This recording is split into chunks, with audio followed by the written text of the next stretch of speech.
मैं विभा आज फिर आपके सामने आपसे मिलने आई हूँ। आज का मेरा विषय है बच्चों को उनके रूट से जोड़ना। तो दोस्तों, हमारे टाइम में और अब के टाइम में ज़मीन आसमान का फ़र्क है। हमारा बचपन और अब हम गर्मी छुट्टियों में या ये अपने बच्चों को हिल स्टेशन ले जाते हैं और टूरिस्ट प्लेस ले जाते हैं, तो उसी में उनकी खुशियाँ ढूंढते हैं कि 2-4 दिन का ट्रिप करा दिया। और वो ठीक भी है, जैसे हम लोग गर्मियों में रहते हैं, इतना हॉट हो रहा है चारों तरफ आजकल, तो उसमें ठंडे जगह जाना चाहिए। पर मैं अपने बारे में बता रही थी, हम लोगों ने जो बचपन में जिया है वो ज़िंदगी बहुत अच्छी थी, उसका आप सोच भी नहीं सकते। तो मेरे बचपन में मेरा ज़्यादा टाइम मेरे ननिहाल में बीतता था। छुट्टियों में हम हमेशा ननिहाल जाते थे। पिताजी के यहाँ हम जाते थे, पर वहाँ हमारे कोई रिश्तेदार नहीं थे, क्योंकि मेरे पिताजी जब छोटे थे तो मेरे दादाजी और दादी जी की डेथ हो चुकी थी और कोई वहाँ था नहीं, बस ज़मीन था, गांव था बस। तो एक बुआ भी थी, वो पापा से काफ़ी ओल्ड एज की थी और वो अपने ससुराल में रहती थी। तो गर्मी छुट्टियों में हम अपने ननिहाल जाते थे। तो गांव जो है वो खुशियाँ देता है, जो इस मैं बताना चाहूँगी। हमारे ननिहाल में जब हम जाते थे छुट्टियों में तो ट्रेन से जाते थे और उनको खबर किया जाता था, मेरे नाना जी मामा जी को, कि हम आ रहे हैं। ठीक है, तो फिर ट्रेन से उतर के हम या तो तांगे लेते थे या बैलगाड़ी होता था उस समय में। तो जब हम पहुंचते थे घर के आसपास, तो वो बड़ा सा आम का बगीचा था और वहाँ से हम बच्चे तांगे से जंप करके उतर जाते थे और वो नाना जी हमें दिख जाते थे, जो बेसब्री से चहलकदमी करते हुए हम बच्चों का इंतज़ार करते रहते थे। और मामा जी चौराहे पे खड़े होते थे हमें घर ले जाने के लिए, और उनकी मामा जी की उंगली पकड़ के हम दौड़ के नाना जी के बाहों में जाते थे। तो हमें ये लगता था कि हमें खुशियों का खजाना मिल गया। उसके बाद मेरे 4 नाना हैं तो थे, तो 3 नाना आसपास ही रहते थे। तो बस हुआ, पहुँचे, नहाया धोया और उसके बाद सारे बच्चे इकट्ठे हुए, सारी मासी और मामा के बच्चे, और फिर हम लोगों की मस्ती शुरू होती थी।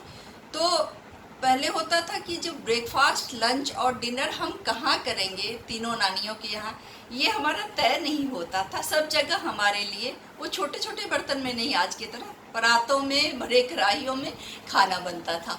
और हमसे कोई घर आके मम्मी ये पूछती भी नहीं थी कि कहाँ खाया, क्योंकि हमारी नानियाँ ऐसी थी, वो निश्चित कर देती थी, मेरे यहाँ है तो आप निश्चिंत हो जाओ, हम सब देख लेंगे। तो ये अब नहीं होता। हम लोग छोटे छोटे कमरों में कैद हैं, माँ बाप बच्चे घूमने जाते हैं, तो ये नहीं होना चाहिए। तो उसके बाद फिर हम लोगों का होता था फ्रूट का टाइम, फ्रूट तोड़ने हम जाते थे। चीकू, ग्रेप फ्रूट, मैंगो, गुआवा, ऐसे सारे बगीचे थे हमारे ननिहाल में। काफ़ी कुछ है और बड़ा सा घर था, उसमें एक स्टोर होता था जिसको हम मालखाना कहते थे। उसमें साल भर का अनाज स्टोर होता था। वो मेरे नाना जी के रूम से कनेक्टेड होता था, वो हमारे खेलने का ये था। तो इतने बड़े घर में हम खो जाते थे।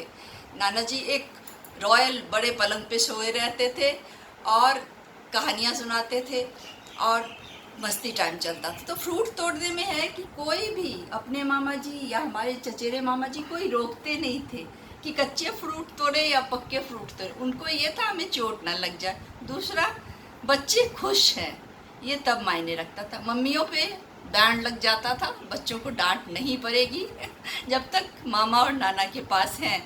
तो ये हम फुल मस्ती करते थे और उसके बाद बहुत मज़ा आता था। तो मेरा ये कहना है कि बच्चों को जोड़िए उनके रूट से, उन्हें जानने।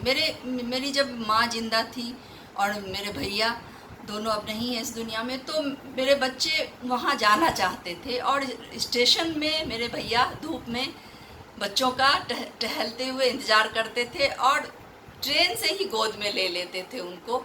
तो मामा जी यानी फुल मस्ती, और मेरी माँ इतना सारा डिश और इतनी तरह का इतने तरह का अरेंजमेंट आप सोच नहीं सकते, एक छोटे से जगह में इतना कुछ हो सकता है, वो बच्चों के लिए रखती थी। खैर अब वो तो नहीं है, बच्चे बहुत मिस करते हैं अपने माँ नानी और मामा को, वो नहीं है।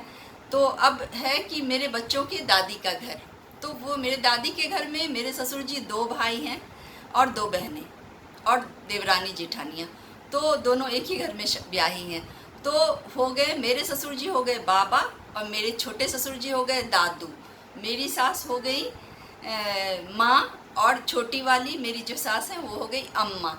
तो ये मानते नहीं, वो ऊपर नीचे रहते हैं। तो बच्चों को, सारे बच्चों को ये फ्री है, आपको जहाँ खाना है जहाँ सोना है, और वो हमारी सुनते भी नहीं। दादा दादू बाबा अम्मा माँ बस यही रट लगाते, और वो लोग तय करते हैं बच्चे कहाँ घूमने जाएंगे, क्या खाएंगे, और मैं फ्री हो जाती हूँ। मुझे बहुत आराम मिलता है वहाँ मेरे ससुराल में।